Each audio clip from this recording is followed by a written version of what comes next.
Hello बेटा। आज का साडा टॉपिक है कोलीगेटिव प्रॉपर्टीज़। इस तो पहले मैं पढ़ावा, मैं अपना नाम दसना चाहूँगी। My this is for the class 12th। मेरा नाम है Bhavna Bhalla. I am lecturer chemistry from SOE छाटा, Amritsar. So now start with the topic colligative properties. Colligative word कितों आया?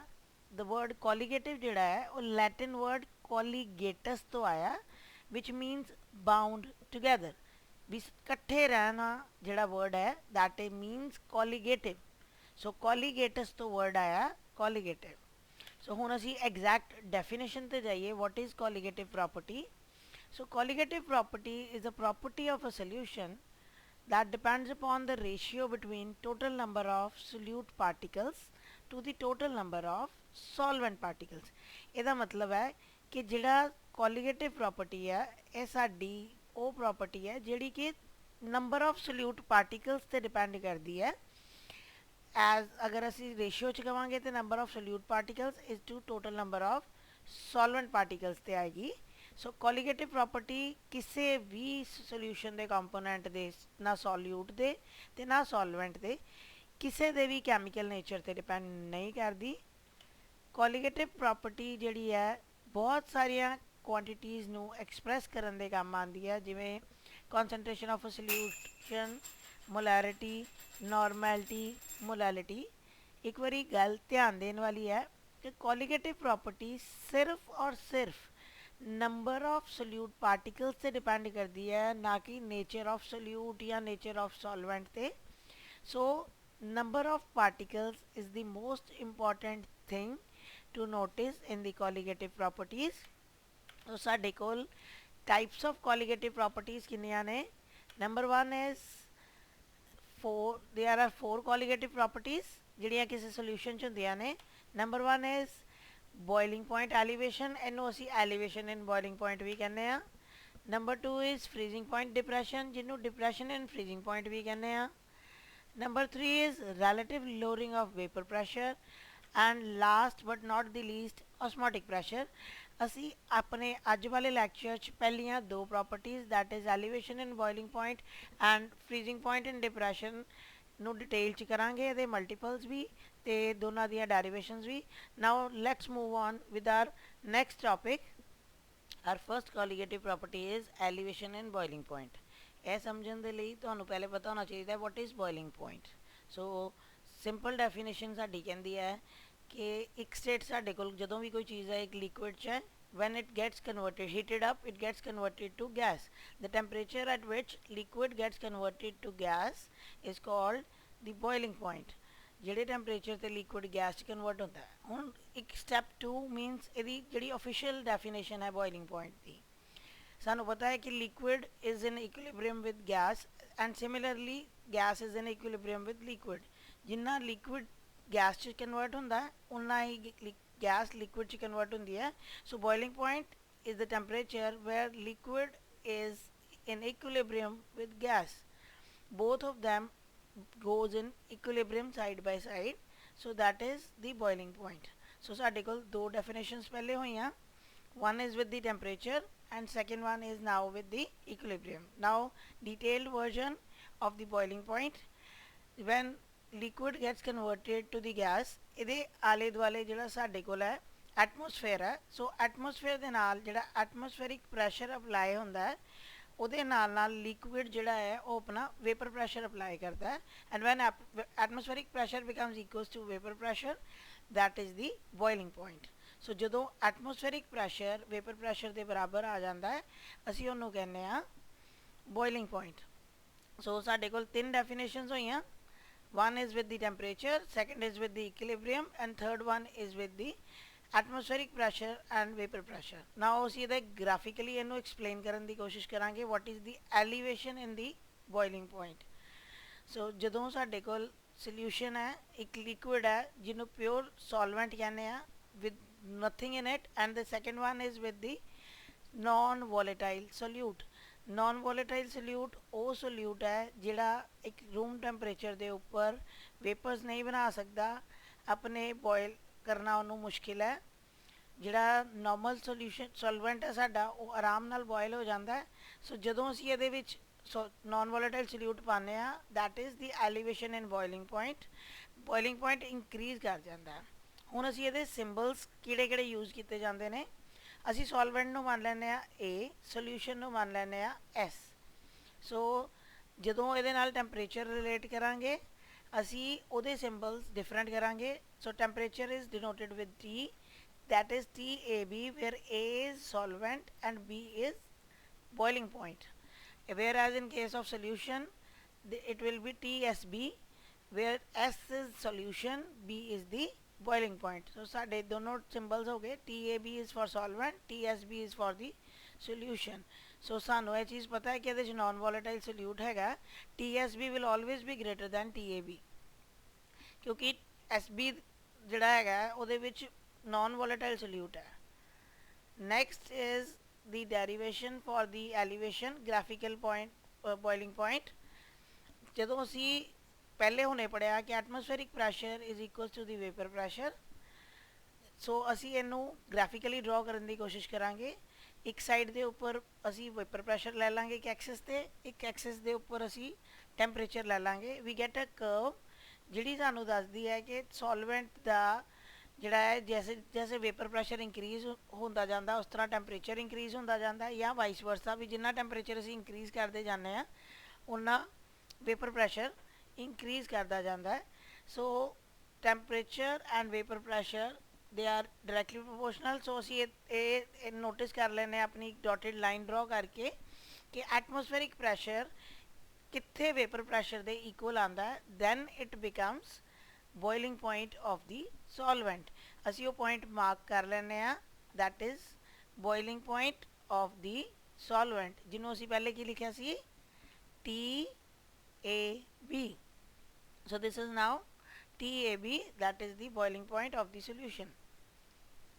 Now graph of the boiling point of the solution, ਜਿਹੜਾ ਅਸੀਂ ਹੁਣ ਉਸ ਤੋਂ ਬਾਅਦ ਸੋਲਿਊਸ਼ਨ ਦੀ ਕਰਵ ਡਰਾ ਕਰਦੇ ਹਾਂ। ਸੋਲਿਊਸ਼ਨ ਦੀ ਕਰਵ ਵੀ ਪ੍ਰੂਵ ਇਹੀ ਕਰ ਰਹੀ directly proportional to atmospheric pressure, ਔਰ ਜਿੱਥੇ ਐਟਮੋਸਫੈਰਿਕ ਪ੍ਰੈਸ਼ਰ ਸਾਡੀ ਵੇਪਰ ਪ੍ਰੈਸ਼ਰ ਦੇ ਨਾਲ ਇਕੁਅਲ ਆ ਜਾਏਗਾ ਉੱਥੇ ਜਾ ਕੇ ਇਹ ਕਰਵ ਜਿਹਨੂੰ ਟੱਚ ਕਰੇਗਾ ਅਸੀਂ ਉਸ ਪੁਆਇੰਟ ਨੂੰ ਮਾਰਕ ਕਰਨਾ ਹੈ। ਸੋ ਸੋਲਿਊਸ਼ਨ ਦਾ ਉਹ ਪੁਆਇੰਟ ਜਿੱਥੇ ਕਰਵ ਐਟਮੋਸਫੇਰਿਕ ਪ੍ਰੈਸ਼ਰ ਦੇ ਬਰਾਬਰ ਆ ਜਾਂਦੀ ਹੈ, that is for the solution boiling point of the solution. ਅਸੀਂ ਉਹਨੂੰ ਟੈਂਪਰੇਚਰ ਵਾਲੇ ਕਰਵ ਲਾਈਨ ਦੇ ਨਾਲ ਉਹਨੂੰ ਜੁਆਇਨ ਕਰਕੇ that point will be TSB, that is temperature of the solution, ਜਿਹੜਾ boiling point of the solution है। now we can see कि साढ़े कोल दोनों पॉइंट मार्क हो गए TAB and TSB। there is a difference, TSB ਜਿਹੜਾ है लाइन दे अगे मार्क होया, it means it is greater than TAB। so the difference between the both is called delta TB, that is the elevation in boiling point। elevation means increase। ਹੁਣ ਅਸੀਂ ਇਹਦਾ formula ਜਾਣਦੇ ਹਾਂ, ਕਿਸ ਤਰ੍ਹਾਂ ਕੈਲਕੂਲੇਟ ਕਰਾਂਗੇ। delta TB ਅਸੀਂ ਦੇਖ ਲਿਆ, that is the solution of temperature minus solution of solvent दा टैंपरेचर, दैट इज़ ਜਿਹੜਾ ਸਾਡੇ ਕੋਲ ਡੈਲਟਾ TB ਆ ਗਿਆ। सोल्यूशन ਦਾ ਜਿਹੜਾ ਬੋਇਲਿੰਗ ਟੈਂਪਰੇਚਰ ਆਇਆ ਅਸੀਂ ਉਹਨੂੰ ਮਾਈਨਸ ਕੀਤਾ ਸੋਲਵੈਂਟ ਨਾਲ। ਸੋ ਸਾਡਾ ਪੁਆਇੰਟ ਹੋ ਗਿਆ TSB minus TAB, that is equal to delta TB। ਦੋਨਾਂ ਨੂੰ ਸਬਟਰੈਕਟ ਕਰ ਦਾਂਗੇ ਤੇ ਸਾਡੇ ਕੋਲ ਜਿਹੜਾ ਹੈਗਾ ਐਲੀਵੇਸ਼ਨ ਇਨ ਬੋਇਲਿੰਗ ਪੁਆਇੰਟ ਨਿਕਲ ਜਾਏਗਾ, ਜਿਹੜਾ ਕਿ ਸਾਡਾ ਰਿਕੁਆਇਰਡ ਸੀ। ਹੁਣ ਅਸੀਂ ਦੇਖ ਰਹੇ ਹਾਂ ਕਿ ਤੁਸੀਂ ਫਿਗਰ 'ਚ ਦੇਖ ਰਹੇ ਹੋਗੇ ਕਿ ਸਾਡੇ ਕੋਲ ਇੱਕ ਸੋਲਵੈਂਟ A ਹੈ, ਇੱਕ ਸੋਲਿਊਸ਼ਨ ਹੈ, ਠੀਕ ਹੈ। ਸੋਲਿਊਸ਼ਨ ਦੇ ਵਿੱਚ ਜਿੰਨੇ ਨੰਬਰ ਆਫ ਪਾਰਟੀਕਲਸ n ਹੈ, ਜਿੰਨੇ ਨੰਬਰ ਆਫ ਮੋਲਸ ਵਧੀ ਜਾਣਗੇ ਉਨਾ ਐਲੀਵੇਸ਼ਨ ਇੰਕਰੀਜ਼ ਹੋਈ ਜਾਏਗਾ। ਸੋ n ਇੰਕਰੀਜ਼ਸ, ਡੈਲਟਾ TB ਇੰਕਰੀਜ਼ਸ। ਸੋ ਜਿੰਨਾ n ਵਧੇਗਾ ਉਨਾ ਮੋਲੈਲਿਟੀ ਵਧੇਗੀ। ਸੋ ਦੋਨੋਂ ਚੀਜ਼ਾਂ ਆਪਸ 'ਚ ਰਿਲੇਟਿਡ ਨੇ, delta TB and delta n। So directly delta TB becomes directly proportional to molality. जिन्ना डेल्टा TB ਵਧੇਗਾ उन्नी मोलैलिटी इंक्रीज हो जाएगी, क्योंकि डेल्टा TB भी नंबर ऑफ मोल्स से डिपेंडेंट है। सो साढ़े को इक्वेशन बन गई delta TB is directly proportional to molality. ਹੁਣ ਅਸੀਂ ਇਹ ਜਿਹੜਾ ਡਾਇਰੈਕਟਲੀ ਪ੍ਰੋਪੋਰਸ਼ਨਲ ਦਾ ਸਾਈਨ ਹਟਾਵਾਂਗੇ। ਡਾਇਰੈਕਟਲੀ ਪ੍ਰੋਪੋਰਸ਼ਨਲ ਦਾ ਸਾਈਨ ਹਟਾਉਣ ਲਈ ਸਾਨੂੰ ਇੱਕ ਕਨਸਟੈਂਟ ਲਗਾਉਣਾ ਪਏਗਾ, दैट इज़ KB। ਇਹਨੂੰ ਅਸੀਂ ਕਹਿੰਦੇ ਆ molar elevation constant. So delta TB is equals to KB into molality, this is called molar elevation constant. हुण इहदा एक नमैरिकल करते हैं असी। साडे कोल गिवन है कि एक सॉल्वेंट है जिहदा boiling temperature delta A T A B है, एक सोल्यूशन है जिहदा टैंपरेचर टी एस बी है। बॉयल होए दोनों T A B and T S B सानू ओबवियसली नमैरिकल दे विच T S B minus T A B होएगा। गिवन है सॉल्वेंट का टैंपरेचर 100 डिग्री सेंटीग्रेड, सोल्यूशन का temperature 100.052 degree centigrade. Now delta TB is the difference of the both, so it will be TSB minus TAB. So ਅਸੀਂ ਇਹਨਾਂ ਦੋਨਾਂ ਨੂੰ minus ਕਰ ਲਾਂਗੇ, that is delta TB solution the boiling point minus solvent the boiling point। as formulation ਦੇ ਨਾਲ ਲਿਖ ਲਵਾਂਗੇ ਕਿ TSB minus TAB ਦੋਨਾਂ ਦੀਆਂ ਵੈਲਿਊਜ਼ ਇਸ ਤੋਂ ਬਾਅਦ ਅਸੀਂ ਪੁੱਟ ਕਰ ਲਾਂਗੇ।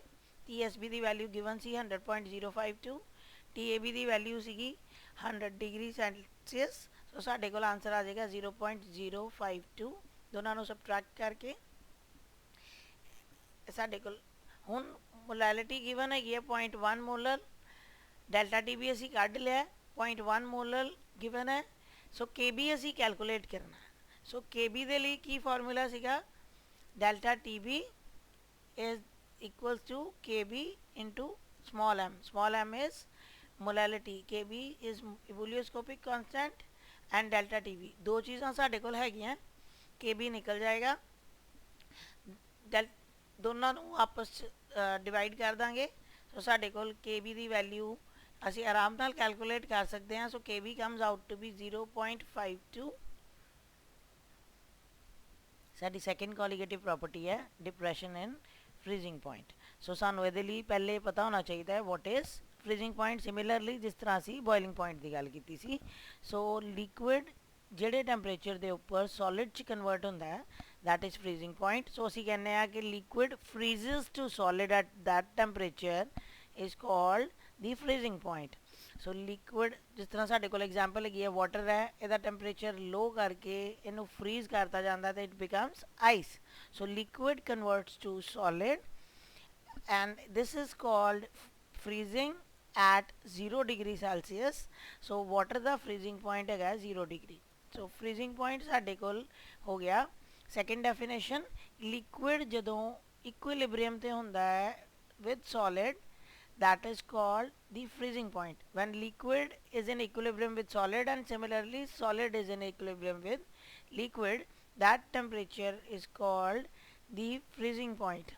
सो जदों ये दोनों टैंपरेचर्स आपस के उपर इक्विलिब्रियम च होंदे। Now we are studying the graphical.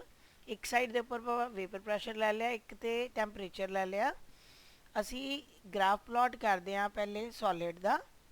We are seeing that vapour pressure जिहड़ा है वो टैंपरेचर इंक्रीज करन दे नाल वध रहा है।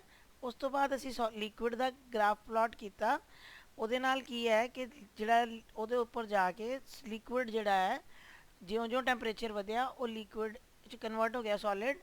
एक पॉइंट आया दोनों के विचकार जदों solid is in equilibrium with liquid, that point is freezing point जिन्हों मैं मार्क किया है।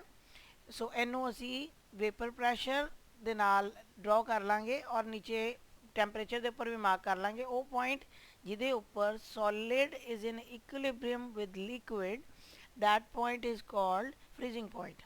हुण असी पढ़ते हैं डिप्रैशन इन फ्रीजिंग पॉइंट की है। साढ़े कोल एक प्योर सॉल्वेंट है, मीनस उस लिक्विड के अंदर पानी के अंदर कुछ नहीं मिलाया, प्योर वाटर है जिसका फ्रीजिंग पॉइंट है 0 डिग्री सेल्सियस। असी की करते हैं उस पानी के एक होर बीकर दे विच थोड़ी जी नॉन वोलेटाइल सल्यूट ऐड कर लेने। मैं पहले भी दसिया सी what is non volatile solute, जिहड़ा अपने आप वेपर्स नहीं बनाता।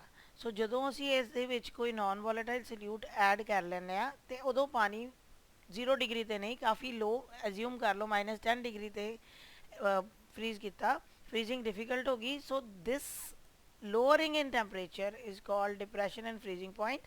सो विदाउट वोलेटाइल सल्यूट वाला जिहड़ा है वो सॉल्वेंट ए है, तो जिहड़ा सोल्यूशन है असीं उहनूं डिनोट करते हैं एस दे नाल। उहदा टैंपरेचर लो क्यों है, क्योंकि उहदे विच सल्यूट पिया non volatile and the solvent. Solute ਨੂੰ ਅਸੀਂ B ਨਾਲ ਡਿਨੋਟ ਕਰਦੇ ਹਾਂ, ਸੋਲਵੈਂਟ ਨੂੰ ਅਸੀਂ A ਨਾਲ ਡਿਨੋਟ ਕਰਦੇ ਹਾਂ। And we get to know ਕਿ ਇਹਨੂੰ ਅਸੀਂ ਟੈਂਪਰੇਚਰ ਨੂੰ ਕਿਵੇਂ ਡਿਨੋਟ ਕਰਾਂਗੇ, that is TAF, where F is freezing, A is solvent. So for solution TSF, S is for solution, F is for freezing।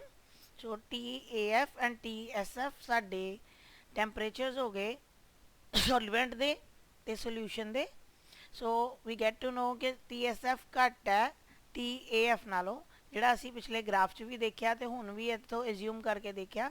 Now we are going to get the graph of depression. Depression ਤੋਂ ਪਹਿਲੇ ਅਸੀਂ freezing point ਦਾ graph ਪਹਿਲੇ ਕੀਤਾ ਹੈ, vapour pressure versus temperature वाला, कि जो solvent का ग्राफ है उस पहले सॉलिड जोड़ा है वो सॉलिड टू लिक्विड जोड़ा टैंपरेचर वेपर प्रैशर इंक्रीज करने के नाल टैंपरेचर इंक्रीज करता है, दैन लिक्विड का जोड़ा ग्राफ है वो उपर नूं जा रहा है, तो जोड़ा पॉइंट सॉलिड ते लिक्विड के विचकार इक्विलिब्रियम च है, that is the freezing point for the solvent. हुण असीं सोल्यूशन का ग्राफ प्लॉट कर रहे हैं। सो असीं इहदे च की देखते हैं कि सॉलिड वाला पार्ट बहुत घट है, उस तो बाद सीधा ही लिक्विड का पार्ट शुरू हो जाता है। So non volatile solute add होने के कारण यह लिक्विड वाला पार्ट जल्दी शुरू हो गया। सो दैट पॉइंट जिथे सॉलिड ते लिक्विड इक्विलिब्रियम च ने, that is the freezing point of the solution. So असी दोनों नू अलग अलग प्लॉट कर लांगे। जिहड़ा लिक्विड दे लई सीगा दैट वाज TAF असी पहले किया, और जिहड़ा freezing point of the solution सीगा दैट इज़ TSF।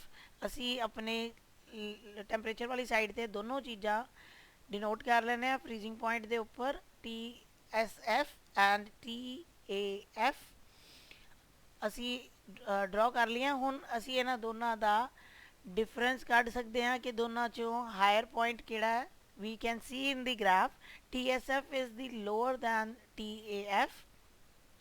TSF दे दोनों का डिफरेंस जिहड़ा है that is delta TF, that is depression in freezing point। so this is the difference between both। ਹੁਣ ਅਸੀਂ formula derive ਕਰਾਂਗੇ depression in freezing point the. so now TSF is solvent temperature minus solution temperature। ਇਸ ਤਰ੍ਹਾਂ ਅਸੀਂ ਪਹਿਲੇ boiling point 'ਚ ਕੀਤਾ, delta TF is equals to solvent temperature minus solution, ਅਸੀਂ denote ਕਰ ਲੈਣਾ TAF minus TSF। TSF is for solution and delta TF जिहड़ा असी कढ़ लिया। so this is the formula delta TF solvent temperature minus solution। हुण ये असी जान चुके हैं कि TSF जिहड़ा है lower than TAF है due to the addition of non volatile solute। so जिन्ना number of moles of solute ज़्यादा होएगा उन्ना डिप्रेशन इन फ्रीजिंग पॉइंट ज़्यादा होएगा। so number of moles depend करते हैं मोलैलिटी ते, डेल्टा TF डिपेंड करता है मोलैलिटी ते। सो दोनों चीज़ा डेल्टा TF इंक्रीज़ करेगा, डेल्टा N इंक्रीज़ करेगा, मोलैलिटी भी इंक्रीज़ करेगी। So delta TF is directly proportional to molality. So साडा फार्मूला की बन गया delta TF is directly proportional to molality. हुण प्रोपोर्शनैलिटी का साइन हटाने दे लई असी एक न्यूमेरिकल डिजिट लगाने हैं, that is KF। F is for freezing. So असी इहनूं कहने हैं मोलल डिप्रेशन कांस्टेंट और cryoscopic constant. So we have derived our formula delta TF is equal to KF into small m। हुण असी एप्लीकेशन ते जाने हैं। जिहड़ा IC इंजन है ना कार दा, that is working on cooling जिहड़ी इहदी है वो रेडिएटर दे नाल हुंदी है। तो रेडिएटर जिहड़ा है कार का वो कूलर का काम करता ताकि कार का इंजन गर्म ना होए, तो रेडिएटर दे विच वाटर ही काम करता। हुण सानूं पता है वाटर का फ्रीजिंग पॉइंट 0 है। अगर बाहर का टैंपरेचर 0 डिग्री हो जाएगा तो वाटर फ्रीज कर जाएगा, फिर साडा कोई फायदा नहीं। दैन असी अपना फ्रीजिंग पॉइंट वाला कॉन्सैप्ट लगाने हैं। उस वाटर नूं जिहड़ा कि क्विकली फ्रीज करेगा उहदे च नॉन वोलेटाइल सल्यूट ऐड करिए, उहदी फ्रीजिंग स्लो डाउन हो जाएगी, डिफिकल्ट टू फ्रीज हो जाएगा। उस किहड़ा सोल्यूशन जिहड़ा ऐड करते हैं that is called antifreeze solution. Antifreeze means जिहड़ा फ्रीजिंग नहीं होने देगा, जिहदी एग्जाम्पल बेस्ट साडे कोल आंदी है ethylene glycol the. Ethylene glycol is the best radiator जिहड़ा ਉਸੇ ਵਾਟਰ ਨੂੰ -37 ਡਿਗਰੀ ਸੈਲਸੀਅਸ ਤੇ ਬੋਇਲ ਕਰਨ ਫਰੀਜ਼ ਕਰਨ ਦਿੰਦਾ, ਜਿਹੜਾ ਕਿ 0 ਡਿਗਰੀ ਸੈਲਸੀਅਸ ਤੇ ਬੋਇਲ ਕਰਨਾ ਸੀ। You can see -37 degree is far lower than 0 degree Celsius. So -37 degree ਦੇ ਉੱਪਰ ਫਰੀਜ਼ ਹੋਏਗਾ ਹੁਣ ਵਾਟਰ ਜਦੋਂ ਇਹਦੇ ਅੰਦਰ ਇਥਿਲੀਨ ਗਲਾਈਕੋਲ ਪਈ ਹੈ। ਸੋ ਕਾਰ ਦਾ ਜਿਹੜਾ ਰੇਡੀਏਟਰ ਹੈ ਉਹ ਈਜ਼ੀਲੀ ਪ੍ਰੋਪਰਲੀ ਕੰਮ ਕਰੇਗਾ, ਉਹਦਾ ਆਈਸੀ ਇੰਜਨ ਗਰਮ ਨਹੀਂ ਹੋਏਗਾ।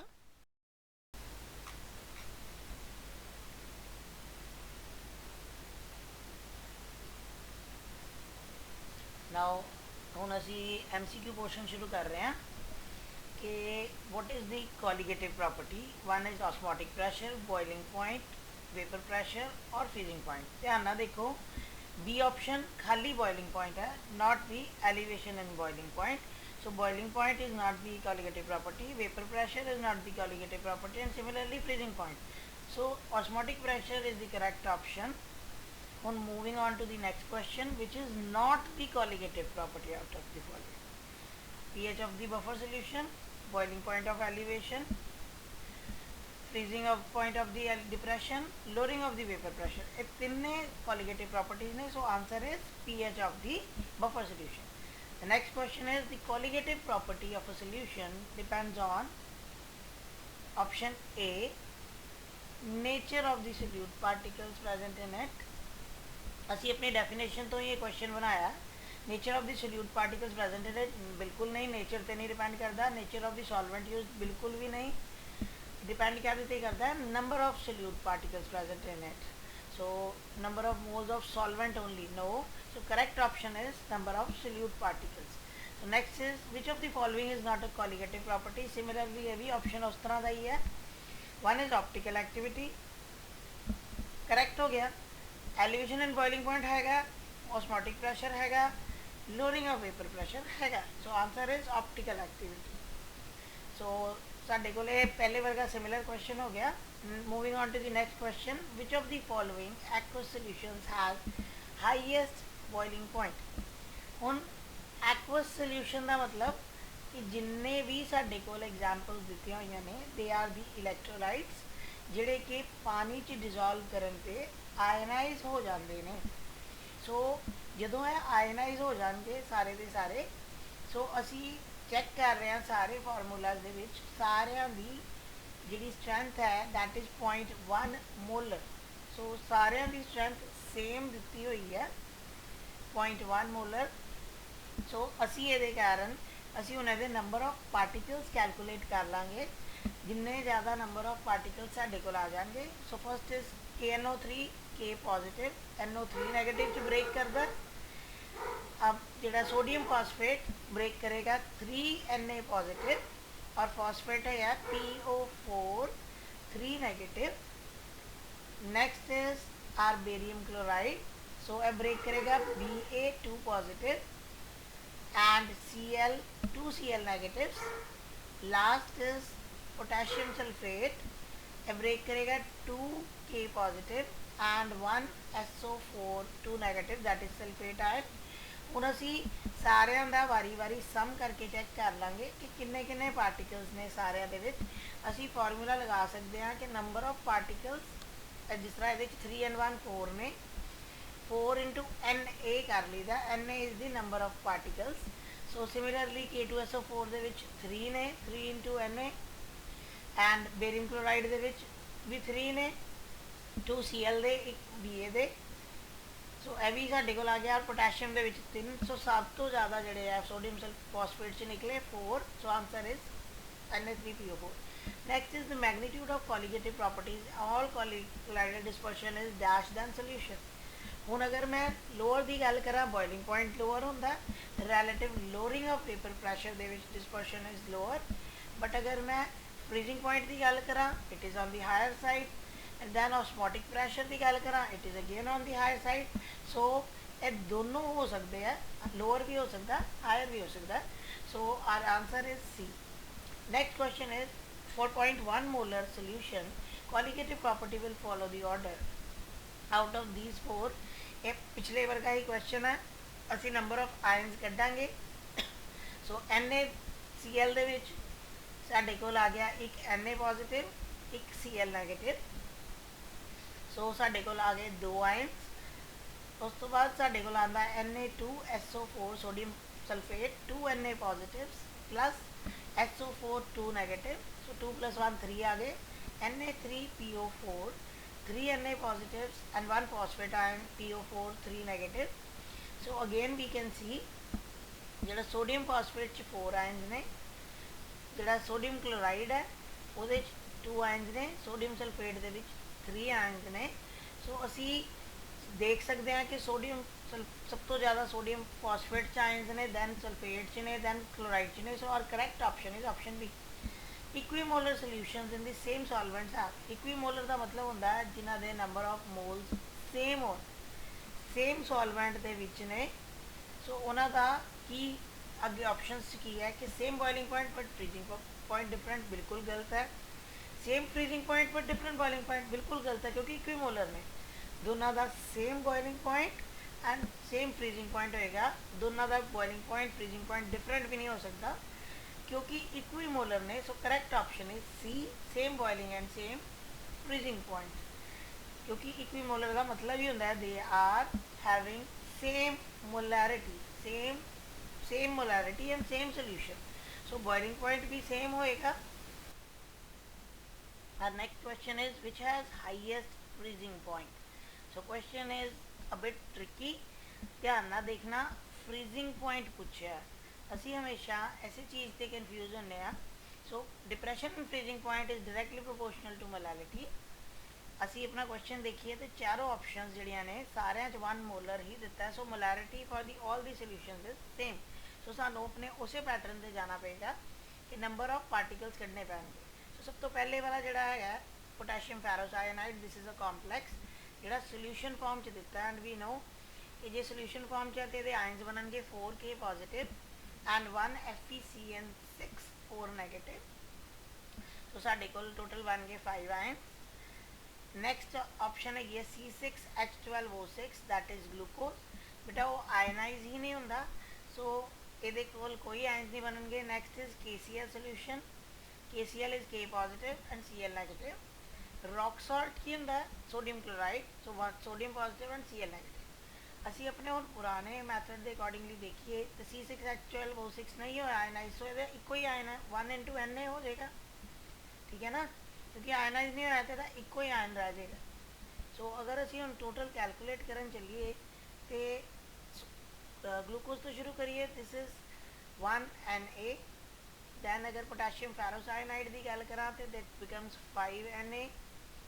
सोडियम क्लोराइड के लिए KCl के लिए 2 Na and for sodium chloride is again 2 Na। So trick कितने आता है, अगर यह नॉर्मल क्वेश्चन होंगे तो साडा आंसर बनता सी 5 Na कि more the number of particles greater is the colligative property. But ये कोलिगेटिव प्रॉपर्टी नहीं है, फ्रीजिंग पॉइंट है दैट इज 0 डिग्री। सो साडा आंसर बनेगा B that is glucose. Reverse हो गया। सो साडा जिन्ने पार्टिकल्स घट होना फ्रीजिंग पॉइंट ज़्यादा। So answer is B glucose.